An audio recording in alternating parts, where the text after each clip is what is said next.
오늘은 어버이 주일로 지킵니다. 네, 어버이날, 낳아주시고 길러주신 아버지와 어머니의 사랑을 기념하여 제정한 날이죠. 이전에는 어머니 날로 불렀다가 확장하여 어버이 날로 부르게 되었습니다. 또 이 어버이날에 카네이션을 주고받는 것은 1907년에 미국의 안나 자비스라는 여성이 돌아가신 어머니를 추모하기 위해서 어머니가 생전에 좋아하셨던 카네이션을 달고 다니는 데서부터 유래가 되어서 어버이날에 카네이션을 부모님께 달아드리면서 그 의미를 부모님 앞에 존경과 공경의 모습을 보여드리는 것이 어버이 날로 지키고 있습니다. 네, 우리는 이 세상을 살면서 이 모든 만남이 있지만 우리의 선택하고는 별개가 부모와의 만남이죠. 모든 것들이 우리가 하나님 안에서 모든 것들을 바라볼 수 있는 진정한 안목이 있기를 원합니다. 네, 오늘은 누가복음서 10장 21절에서 23절여에 있는 말씀을 통하여 아버지가 누구인지라고 하는 주제를 가지고 은혜를 나눠보고자 합니다. 우리는 이 세상을 살면서 부모의 마음을 참 안다는 게 쉽지가 않습니다. 그래서 우리가 내리 사랑은 되는데 위를 바라보는 사랑이 참 어렵다라고 말하죠. 우리의 신앙생활도 다음과 같은데요. 진정 아버지의 마음을 볼 수 있는 것, 아버지가 우리를 얼마나 사랑하셨는가를 깨달을 수 있는 은혜, 그것이 진정한 신앙의 성숙이 아닐까 싶습니다. 지금도 초보적인 신앙들은 이런 논리를 피죠. 예수님이라고 말하면 우리를 위해서 십자가에 못 박혀 죽으셨고 그분을 믿음으로 구원받는 것, 딱 거기까지. 성숙한 신앙은 그 예수 그리스도를 통해서 아버지를 보죠. 아버지가 우리를 얼마나 사랑하셨는지, 독생자 아들을 우리에게 내어주시기까지 사랑하셨던 그 사랑. 인간은 그런 것 같아요. 이기적인 사람은 내가 상대에게 무엇을 해주었는지를 크게 보는 거예요. 그것만을 기억해요. 그래서 항상 그런 사람들은 이기적이고 자기 보호 본능적이고 항상 그런 사람들은 열등감이나 피해의식 속에 살아요. 나만 억울하다고 살죠. 그러나 신앙의 성숙함, 이 세상을 살면서도 마찬가지겠죠. 그 성숙함이 있는 사람은 내가 무언가를 한 것보다 내가 받은 은혜를 기억합니다.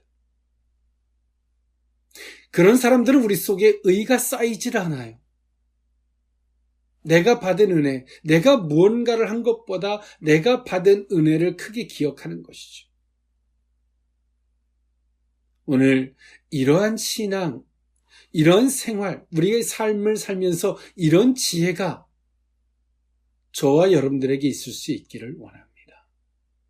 우리는 이 세상에서의 삶을 너무나 말도 안 되게 살면서 신앙생활은 잘하려고 하는 이중잣대적인 논리를 가진 사람이 있어요. 그러나 그것은 그릇된 것입니다. 우리가 이 세상에서도 받은 은혜를 크게 생각하는 사람은 아버지가 우리를 베풀어 주신 은혜를 기억해요. 그것이 신앙입니다.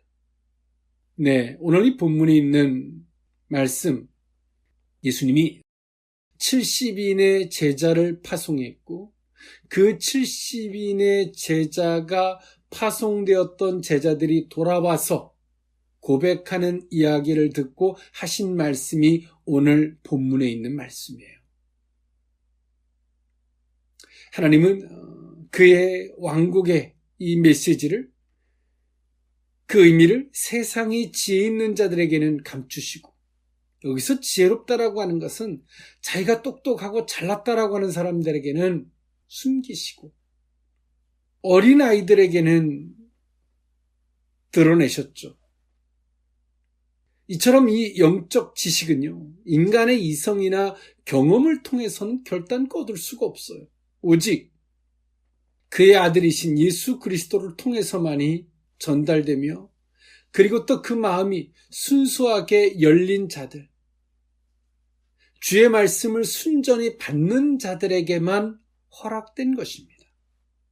예수님은 70인의 제자를 파송하셨는데요.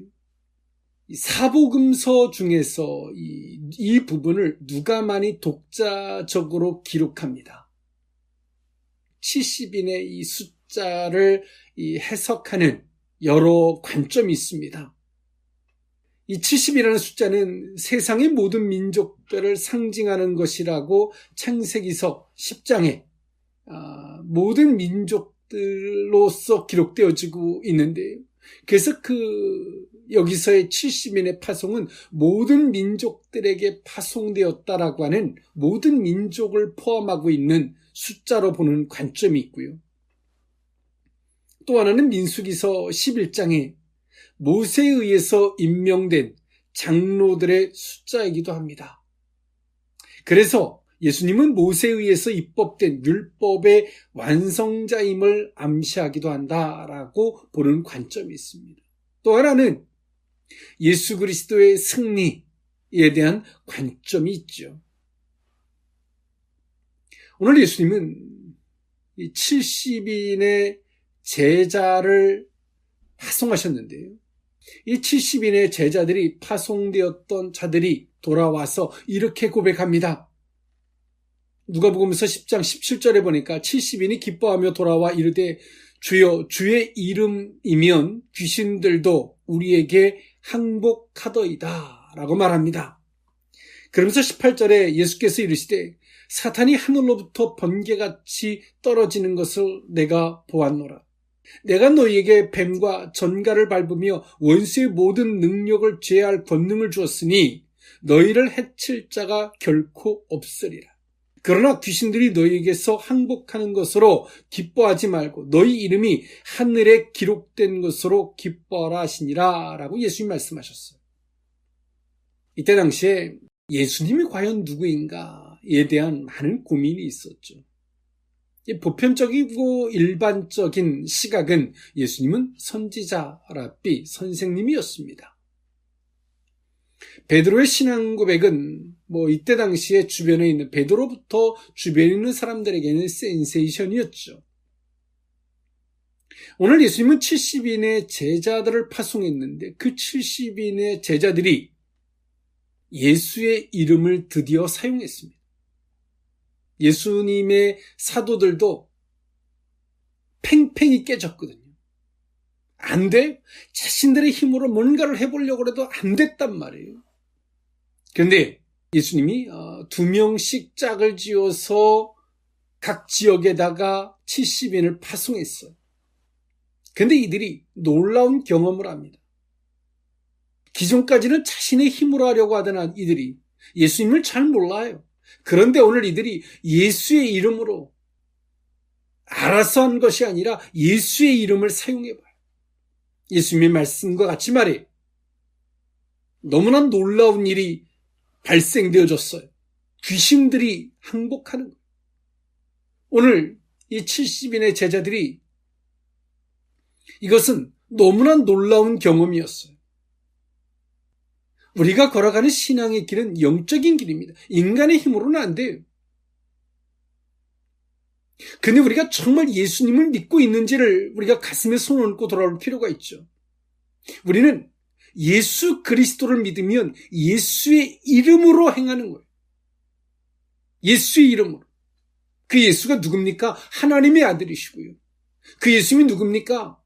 하나님의 말씀을 성취하러 오신 약속의 성취자이시고요. 그 예수님이 누굽니까? 우리를 위해 십자가에 못 박혀 죽으시기까지 사랑하셨던 하나님의 무한하신 사랑이고요.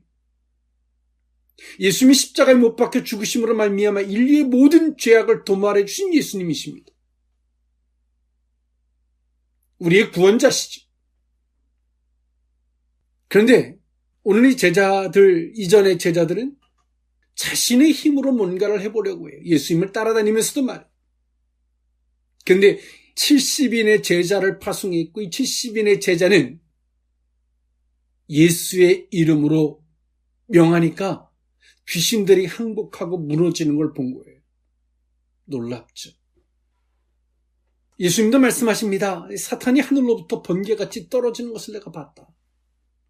이들은 막 흥분했습니다. 뭐 놀라운 병기 정도를 얻었다라고 보는 거죠. 만능의 병기를 얻었다라고 보는 거예요. 근데 예수님은 그들에게 이런 말씀을 하셨어요. 그 귀신들이 너희에게 항복하는 것으로 기뻐하지 말고 너희 이름이 하늘에 기록된 것으로 기뻐하라 라고 말씀하셨어요. 진정 하나님의 사람이 된 것으로 기뻐하라는 것이죠. 그 말은 즉슨 뭡니까? 너희들은 하나님하고는 상관없는 사람이었다는 거. 자신의 자신의 의지, 자신의 힘으로 살아가는 사람이었지 예수의 이름으로 살는 사람들이 아니었다는 거. 이런 말씀을 하시는 때에 하신 말씀이 오늘 본문에 있는 말씀이에요. 아버지를 아는 것. 인생은 이 못된 마음이 안 고쳐져요. 성령을 힘입어서 고쳐지지만 우리는 안 고쳐져요. 어떻게? 아버지의 무한하신 사랑을 깨닫는 순간, 아버지의 사랑에 의해서 보는 순간 우리의 이기적이고 계산적이고 정말 우리 속에 더러운 것들이 멈추어지게 돼요. 비로소. 더 엄격하게 말하면 우리는 정말 이 시대를 살아가는 많은 크리스천들이 예수의 이름을 부르지만 예수님을 정말 믿는 게 아닌 거죠. 정말 그분의 힘으로 그분을 믿는 게 아닌 거예요. 그분의 능력이 되지 않기 때문이죠. 악한 영들이 외적으로도 제어가 안 되고 자신의 내면 속에서도 제어가 안 되는 예수님하고는 전혀 상관없는 존재들이 타락한, 무능력한 자신의 의로 이 세상의 처세로 살아가는 교인들인 것이지 그리스도인이 아닌 거예요. 계산하고 잔머리를 굴리고 자신을 고집을 피워도 거룩한 양심의 가책조차 느낄 수 없는 타락한 영혼의 상태가 된 거예요.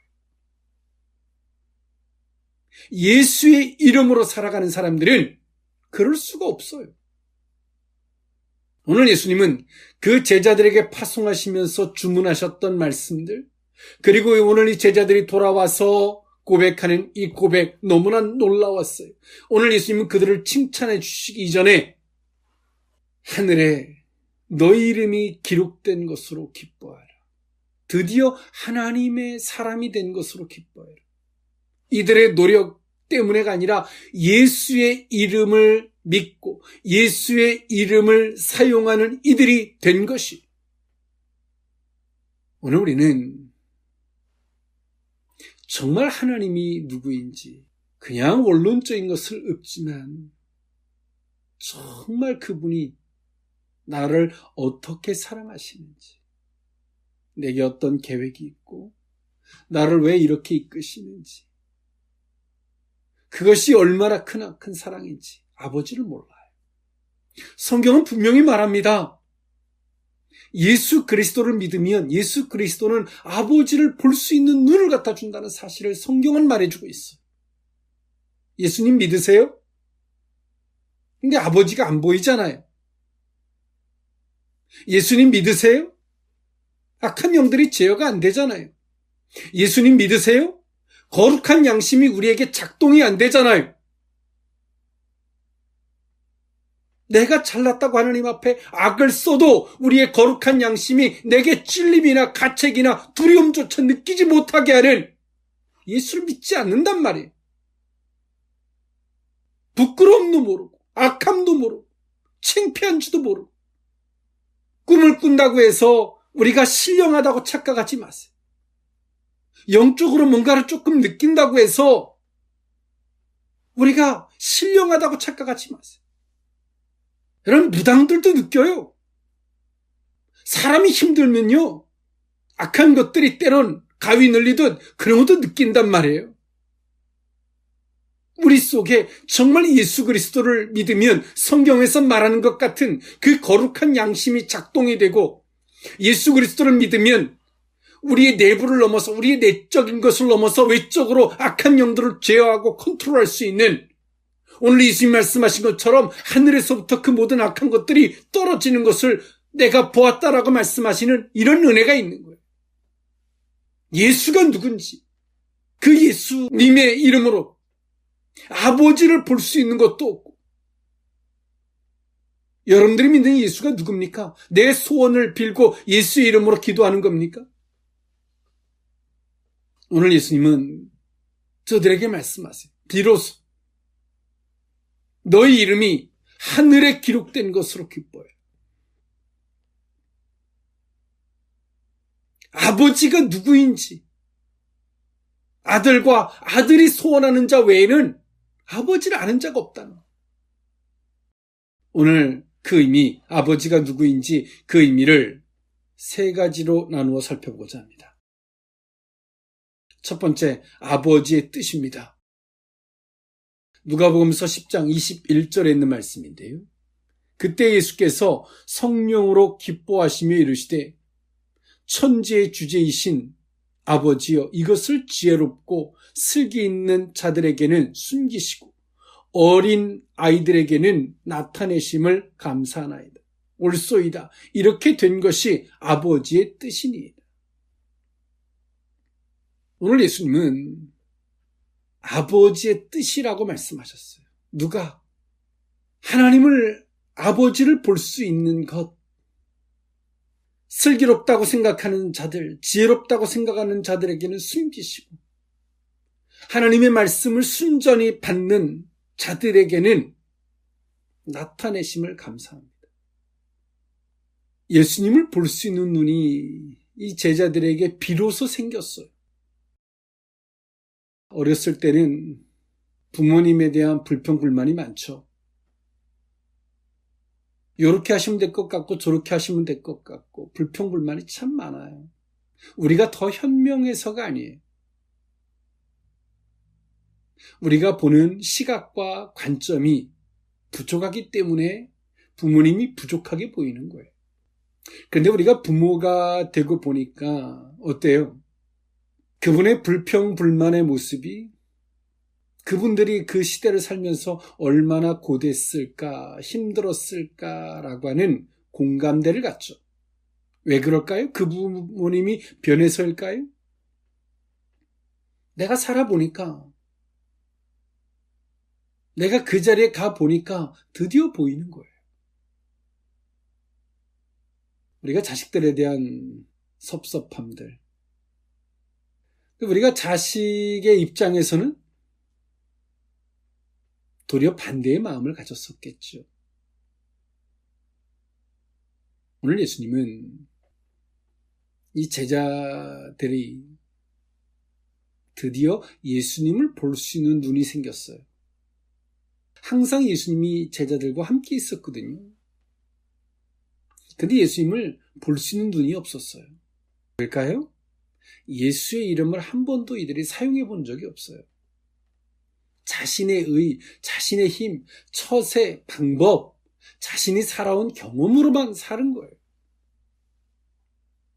70인의 파송의 이 사건을 통해서 자신들이 현장에 가서 예수의 이름 앞에서 악한 사단들이, 귀신들이 제어되는 걸 보면서 그제서야 예수님을 바르게 볼 수 있는 눈이 생긴 거예요.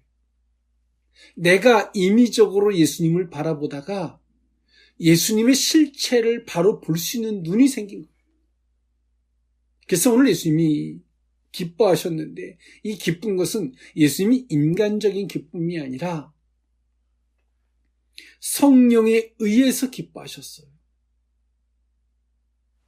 아버지의 나라가 이제 속히 임하셨고 당신의 이 뜻이 이루실 때를 아신 거죠. 그러면서 예수님이 이렇게 말씀하시죠. 천지의 주제이신 아버지, 이것을 지혜롭고 슬기로운 자들에게는 숨기시고, 여기서 지혜롭고 슬기롭다라고 하는 것은 이때 당시에 지식인으로서 처한 이 바리새인들, 서기관들과 같은 종교 지도자들, 성경을 조금 안다고 해서 우리가 거룩한 지식인이라고 착각해서는 안 돼요. 여러분, 신앙은 순전히 주의 말씀을 받는 자들의 은혜입니다. 주의 말씀을 순전히 받으면 그 말씀이 우리 속에서 권세와 능력으로 나타내지게 만들어요. 이 시대의 크리스천들은 주의 말씀을 순전히 받는 건 없어요. 그저 성경에 대한 지식만이 쌓여서 종교적 수고하고 무거운 짐을 지고 살아요. 어떻게 하면 하나님의 말씀을 지키지 않을까? 어떻게 하면 순종하지 않을까? 어떻게 하면 그냥 선을 거놓고 종교인으로서 사는 거죠. 예수 이름의 권세와 능력이 사라진 지 오래고, 성경에 말하는 권세와 능력과 그 증거가 사라진 지 오래인 생명력을 상실한 그리스도인, 정확하게 말하면 교인들이 되어버린 거죠. 흥분을 감추지 못하고 있었던 돌아온 70인의 제자들에게 예수님 말씀하세요. 주의 말씀을 순전히 받는 자들, 예수님이 이것을 어린아이 같은 자들이라고 표현하셨어요. 이런 자들에게 드러내심을, 나타내심을 감사하나이다. 예수님이 그렇게 당신이 누구인지를, 그렇게 기적과 표적을 나타내시고 하셔도 예수님이 누군지를 보지 못했어요. 근데 오늘 이들이 어린아이 같은 심정으로 예수님을 보기 시작하니까 예수님이 누군지를 보게 됐어요. 그래서 예수님 말씀하시죠. 감사합니다. 이것이 아버지의 뜻이니이다. 이 말을 번역하면 이거입니다. 이것이 아버지의 마음입니다. 아버지의 결정입니다. 예전에는 장유유서, 재산을 물려줘도 딱 정해져 있었어요. 아무리 못나던 잘나던 무조건 장자에게 가고 이런 게 정해져 있었죠. 그러나 예수 그리스도를 믿는 신앙은 정해져 있지 않아요. 예수 그리스도를 믿는 신앙은 그런 자들에게 정해져 있는 것이 아니라 순수하게 주의 말씀을 받는 자들에게 은혜입니다. 예수님은 겸허하게 말씀하세요. 옳소이다. 이렇게 된 것이 아버지의 뜻입니다. 아버지의 결정을 존중해요. 누구에게 열어주는지 그건 아버지의 결정이 있다는 거예요. 무엇을 보고 그런 결정을 하셨을까요? 어린아이같이 그 주께서 말씀하실 때 순전히 아멘. 비록 내 생각하고는 안 맞아도, 내 뜻하고는 안 맞아도 겸허하게 질서 안에서 겸허하게 받는 거예요. 겸허하게, 겸손하게. 그렇게 겸손하게 받는 자들에게 어떤 은혜가 있었냐면 눈이 열어져서 예수님을 볼 수 있게 됐고요. 예수님에 의해서 아버지를 볼 수 있게 됐고요. 그리고 예수 그리스도의 이름을 사용해서 악한 것들을 컨트롤하고 악한 것들을 제어할 수 있는 권세와 능력을 소유하게 됐어요. 이때 당시에 바리새인들은 성경을 연구하던 학자들이었습니다. 그들에게는 하나님이 숨기셨어요. 이들은 종교적인 열심을 위해서 금식을 하고 얼마나 애를 썼는지 몰라요. 주께서 말씀하실 때 순종은 안 하고 애만 쓰는 거죠. 금식하고 애를 씁니다. 주께서 말씀하실 때 아멘하고 순종하지 않고 내 나름대로 방법을 찾아서 그러다 보니까 자기 속에는 한 것도 아니고 안 한 것도 아니고 찝찝함이 따라다녀요. 이것이 바리새인들이 이렇게 행동했어요. 하나님께도 드리고 부모님에게도 드린다 그러니까 너무나 힘드니까 부모님께 드릴 걸 하나님께로 드린 걸로 끝, 고르반 이렇게 해서 이 엉뚱한 법들을 만들고 지 나름대로 종교적 타락이에요. 영적인 변질이죠. 신앙생활의 정도는 주의 말씀에 순종하는 거예요. 받아들이는 거예요. 예수님은 말씀하세요. 옳소이다. 이렇게 된 것이 아버지의 뜻입니다. 지금도 하나님은 세울 자 세우고 낮출 자 낮추시고 하나님은 하세요. 근데 오늘 우리는 하나님이 하시는 일들을 너무 불평불만으로 보는 거죠. 탕자의 형처럼. 이건 아닌 것 같고 저거는 긴 것 같고 얼마나 교만한 거예요. 하나님의 자리에 앉아서 하나님 노릇하고 있는 거죠.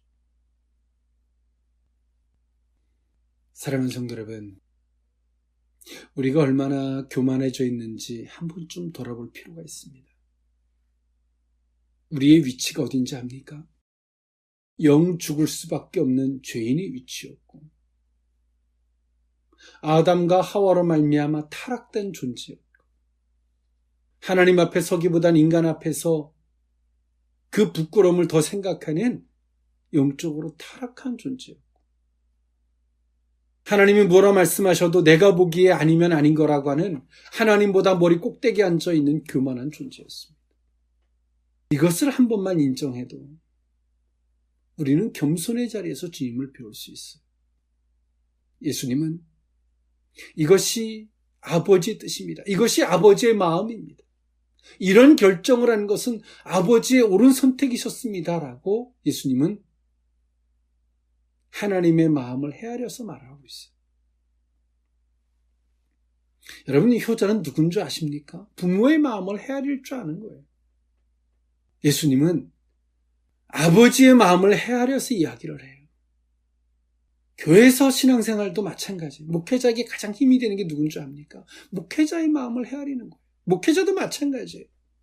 하나님의 마음을 헤아리는 것. 그것이 목회의 정도의 길이죠. 오늘 아버지의 마음에 아버지가 인정해 주시는 인정함이 있는 복된 신앙이 저와 여러분의 신앙이 될 수 있었으면 좋겠습니다.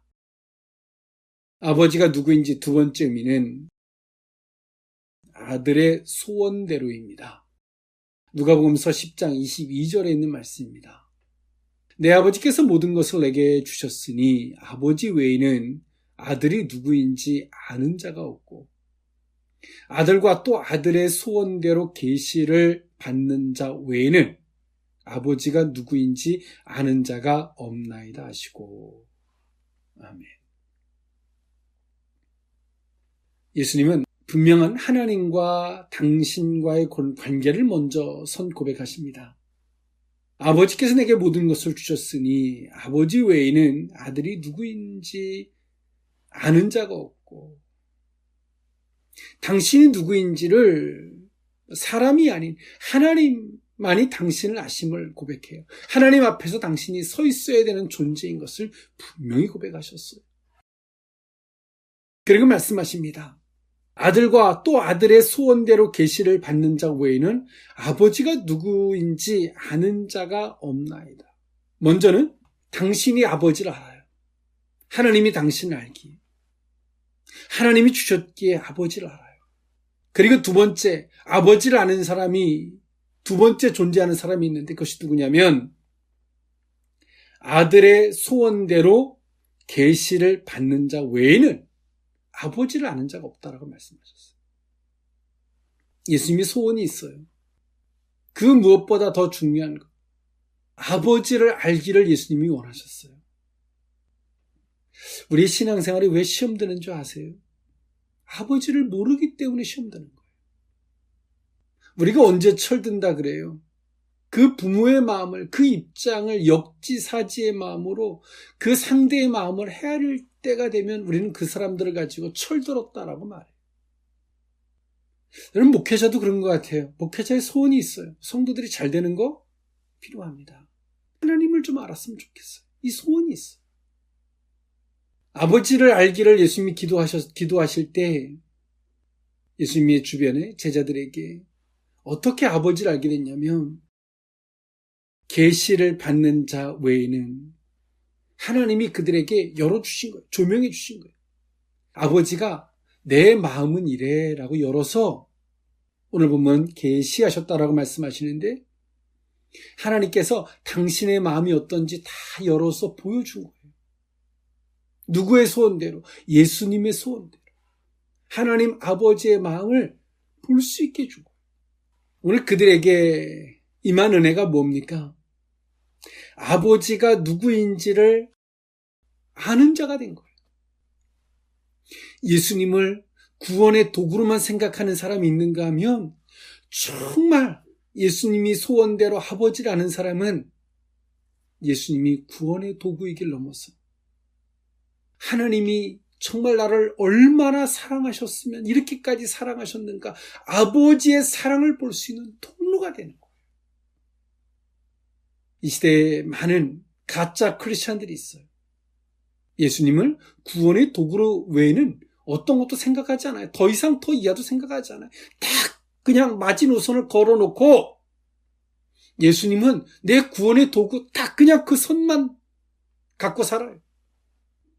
그러나 신앙에 성숙한 자, 예수 그리스도를 제대로 믿는 사람은 예수 그리스도를 믿고자 하는 사람은 예수님을 보면 누가 보이냐면 아버지가 보여요. 하나님의 아버지가 보이는 순간에 성도들은 하나님의 무한하신 사랑에 감동으로 바뀝니다. 아버지의 사랑을 보는 순간, 예수 그리스도에 의해서 아버지의 사랑을 보는 순간 오늘 우리가 가졌던 생각들이 얼마나 어리석은 것이고 얼마나 쪼잔한 것이고 얼마나 이기적인 것이고 얼마나 더러운 것인지를 깨닫게 돼요. 근데 지금 우리는 내가 가지고 있는 생각이 얼마나 추잡하고 더럽고 좁쌀만하고 안 보여요. 내가 가지고 있는 생각과 판단이 얼마나 거룩하고 큰 것이고 하나님보다 더 대단해 보여요. 그래서 하나님이 하는 일들에 대해서 섭섭하고 서운하고 하나님이 하는 일들에 대해서 못마땅하죠. 이해가 안 가요. 그런 사람들은 예수님을 믿는 게 아니에요. 그냥 교회 다니면서 배운 거예요. 아, 이분이 주셨는데 듣기만 하면 구원받는다 그러더라. 그냥 들은 거예요. 그런 사람에게는 예수의 이름으로 아버지도 안 보이고 그런 사람들에게는 예수의 이름으로 악한 것들이 제어가 되지도 않아요. 정말 예수님과는 사등의 상관이 없는 예수의 이름으로 기도하고 예수님 하지만 정말 예수님하고는 하등의 상관이 없는 교인인 것이죠. 오늘 이들이 예수님을 보기를 시작했고 이들을 통해서 귀신들이 제어가 됩니다.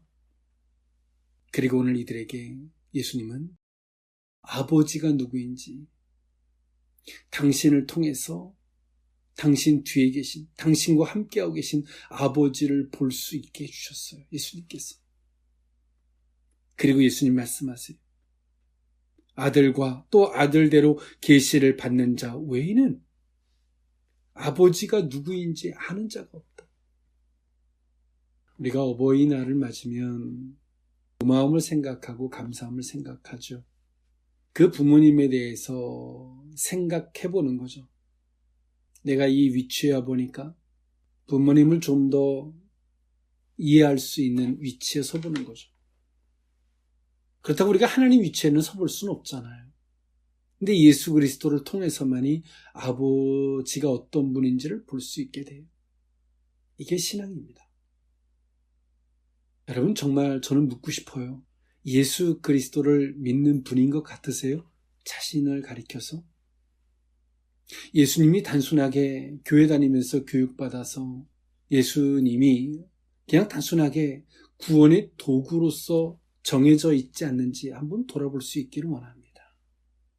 여러분 바리새인들도 기도했어요. 사두개인들도 기도했고요. 그들도 금식하며 기도합니다. 그들도 꿈을 꿔요. 우리는 악한 것들을 제어하는 것에 대해서 방법을 가르쳐주죠. 영적인 것이다. 그렇게 해보니까 되잖아요. 근데 더 중요한 게 뭔지 아십니까? 그건 배워서 해보는 거예요. 정말 예수 그리스도를 믿으면 정말 내 의지가 아니라 그분의 힘으로 악한 것들은 제어가 돼요. 근데 우리는 배운 대로 하는 거예요. 정말 믿는 게 아닌 거죠.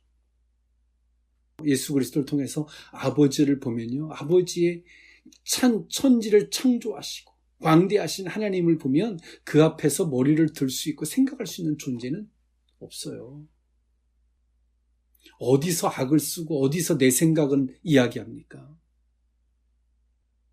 욥도 하나님을 지식적으로 막연하게 느껴질 때 자신의 생각을 이야기합니다. 근데 광대하신 하나님 앞에 욥이 딱 서니까 욥이 뭐라고 말해요? 내가 입이 있어도 말하지 않겠습니다. 말할 수 없습니다. 여러분 정말 예수님을 믿는 신앙이라고 생각하십니까? 그냥 영적인 것을 배워서 그렇게 해보니까 그렇게 되니까 그냥 그 정도죠. 정말 그분을 믿는 게 아닌 거죠. 정말 예수 그리스도를 믿는 게 아닌 거예요. 그러니 우리 속에 영적인 거룩한 양심이 있어서 일반 사람들은 세상의 양심이지만 우리는 거룩한 양심이에요. 성경적 양심이에요. 이 어버이날을 맞이해서 정말 하나님 아버지를 생각해 볼 수 있는 이 신앙이 있었으면 좋겠습니다. 마지막 세 번째 아버지가 누구인지 마지막 세 번째 의미는 보는 눈입니다. 누가복음서 10장 23절에 있는 말씀인데요. 제자들을 돌아보시며 조용히 이르시되 너희가 보는 것을 보는 눈은 복이 있도다. 아멘. 예수님은 이 제자들에게 이렇게 말씀하세요. 예수님이 앞에 계셔도 예수님을 볼 수 없었던 제자들, 제대로 볼 수 없었던 자들이죠. 제대로도 볼 수 없기에 그분이 누군지도 몰라요. 기적을 일으키면 신기하고 놀라울 따름이죠. 잘해주면 즐거운 거고 못해주면 슬픈 거고요. 화가 나고요. 딱 그 정도예요. 그런데 이들이 드디어 예수님을 볼 수 있게 됐어요. 예수님을 통해서 아버지를 볼 수 있게 됐어요.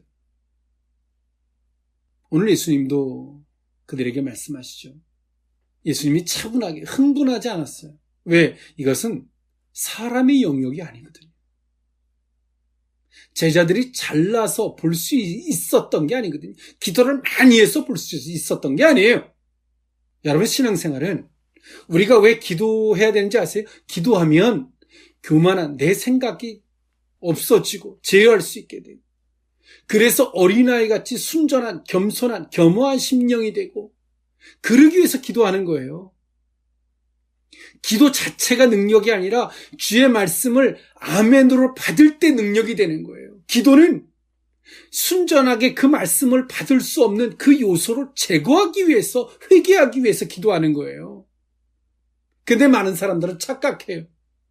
기도 자체가 능력이라고 착각해. 아니요. 주의 말씀이 능력이에요. 그 말씀이 내 속에 순전히 아멘, 아멘으로 믿음으로 받아질 때 그 말씀이 내게 능력으로 나타나는 거예요. 오늘 제자들도 마찬가지였어요. 예수님이 제자들을 70의 제자를 파송할 때 그 말씀을 아멘으로 받으니까 오늘 이들에게 막 귀신들이 악한 것들이 제어되는 능력으로 나타나는 거예요. 근데 오늘 이들이 그전에는 어땠어요? 순전하게 안 받았어요. 그 말씀을. 오늘 우리는 막 기도하면 능력이 나타날 거라고 착각해요. 아니요. 우리의 기도는 그 말씀을 순전하게 받지 못하게 하는 그것들을 제거하기 위해서 기도하는 거예요. 근데 우리는 기도 안 해요. 그건 여전히 그 말씀을 순전히 받을 수 없게 하는 그것이 주의 말씀이 올 때 튕겨져 나가게 하는 거예요. 근데 우리의 기도는 회개하고 이 모나하고 교만하고 막 이 악한 것들을 제거하기 기도하는 게 아니라 기도 이런 기도하죠. 하나님 이거 해주세요. 저거 해주세요. 끝. 할 게 없어요. 왜? 내 자신을 돌아보지도 않고 회개할 하나님과 부딪힐 만한 요소가 왜 있고 이거를 털어내기 위해서 기도 안 하거든요. 오늘 제자들이 70인의 제자로 파송을 하면서 2명씩 짝을 지으면서 보내시면서 예수님 말씀하셨어요. 양을 이리 가운데 보내는 것과 같다 라고 말씀하시면서 예수님이 오늘 이 제자들이 어떻게 처신하고 행동해야 하는지 주문하셨죠. 이 제자들이 가면서 얼마나 두렵고 떨렸을까요? 그렇기 때문에 그 말씀을 순전히 받은 거예요. 순전히 받으니까 놀라운 일이 발생했죠. 악한 귀신의 영들이 제어가 되고 통제가 돼요. 그걸로 끝이 아니에요. 생명책에 하늘나라에 너희 이름이 기록된 것으로 기뻐하라라고 말씀하셨던 예수님. 오늘 예수님은 그 제자들에게 이렇게 말씀하세요. 조용히. 너희의 것이 아니, 너희가 잘나서 얻은 게, 너희가 기도해서 얻은 게 아니에요. 그는 그 부분을 칭찬하셨겠죠. 하나님께로부터 그 말씀을 순전히 받았기 때문에 온 은혜인 거죠. 그래서 예수님이 이렇게 표현하셨어요. 흥분하지 않고 차분하게. 그래서 조용히 말씀하신 거예요. 너희가 보는 것을 보는 눈이 복이 있도다. 내 앞에 계신 분이 예수님이고 내 앞에 계신 분이 메시아인데 메시아를 볼 수도 없었어요. 내 죄를 사하시는 예수님으로도 볼 수 없었던 제자들. 이제 이들의 눈이 드디어 보이기 시작했어요. 그래서 예수님이 말씀하세요. 보는 것을, 일반적인 거죠. 보는 눈이 복이 있도다. 일반적인 걸로 넘어서 그 이상의 것을 볼 수 있는 그 눈이 복이 있도다 라고 예수님이 말씀하셨어요. 우리의 신앙생활은 딱 두 가지입니다. 일반적인 것을 일반적으로 보는 사람이 있고요. 일반적인 걸 통해서 그 이상의 것을 볼 수 있는 딱 두 종류의 신앙생활이 있어요. 어디서부터 부딪힘이 오냐면 일반적인 것을 볼 수 있는 사람과 보는 사람과 일반적인 걸 그 이상을 볼 수 있는 이 두 사람의 충돌이 있어요. 일반적인 것은 사람들은 일반적인 것 외에는 못 받아들여요. 그러나 교회는, 신앙생활은 일반적인 것, 그 이상의 것을 보는 거거든요. 예수님도 오늘 그 눈을 칭찬하시고 인정하고 계신 것처럼 말이에요. 근데 교회가 다 영적인 건 하등에 상관없이 일반적인 것들을 보면 그 교회는 문제가 없어요. 왜? 다 일반적이거든요. 다 똑같거든요. 보는 게 다 똑같아요. 다 유치원생 다 똑같아요. 아무 문제가 없어. 그러나 교회가 가장 큰 문제가 반은 보이는데 반이 안 보여. 항상 여기는 문제가 있어요. 항상 어떤 것들을 일을 할 때마다 어떤 것들을 추진할 때마다 항상 충돌이 와요. 그래서 사단이 틈타지 못하게 하기 위해서 항상 애를 써야 돼.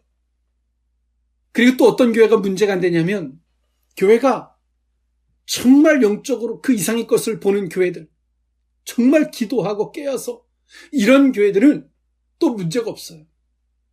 왜? 의견이 같거든요. 영적인 안목이 같거든요. 우리가 집에서도 그러잖아요. 자녀가 많은 집들은 부모의 마음을 헤아리는 자식과 부모의 마음을 헤아리지 못한 채 자기 입장에서 부모님을 보는 두 자식들 간에는 서로가 화합이 안 돼요. 서로가 다툼이 있을 수밖에 없어요. 사랑하는 성도 여러분, 우린 정말 예수 그리스도를 믿는 사람인지, 정말 무엇을 보고 살아가는 사람인지 성경은 우리에게 말합니다. 예수님을 제대로 볼 수 있고 그 눈을 열어주는 것, 열어줄 자에게 열어주게 하시는 것, 이것이 아버지의 뜻입니다. 아버지의 마음이고 아버지의 결정이십니다. 예수님도 소원이 있어요. 아버지를 볼 수 있도록 보기를 원하시는 예수님이 제자들을 향하신 소원. 예수님이 그를 드디어 제자들이 볼 때 보는 눈이 복이 있도다 라고 말씀하셨죠. 여러분, 예수 그리스도를 믿으십니까? 여러분 속에 예수 그리스도가 나를 구원해주는 그냥 우표딱지 정도로 정해져 있지 않습니까? 그의 확인의 방법은 간단해요. 예수 그리스도의 이름으로 통제가 안 돼요. 악한 것들이. 그런 사람들은 예수 믿는 게 아니에요. 우리가 예수님을 믿는다 하지만 아버지가 안 보여요. 그건 예수님 믿는 거 아니에요. 그건 제가 한 말이 아니라 성경이 그렇게 말하고 있잖아요. 아버지가 안 보이면 우리는 하나님 이건 아닌 것 같고요. 저건 이런 것 같고요. 하나님 진짜 화딱지 나네요. 정말 말도 안 되는 신앙생활을 해요. 정말 예수님하고는 하등의 상관이 없는. 오늘 이 제자들이 70인의 제자들이 파송되기 전까지의 제자들의 모습이죠. 오늘 이 어버이 주일을 맞이해서 아버지를 볼 수 있는 눈이 과연 우리에게 있는지, 정말 내가 예수 그리스도를 믿는 신앙인지를 되짚어 볼 수 있는 기회의 시간이었으면 좋겠습니다. 기도하겠습니다.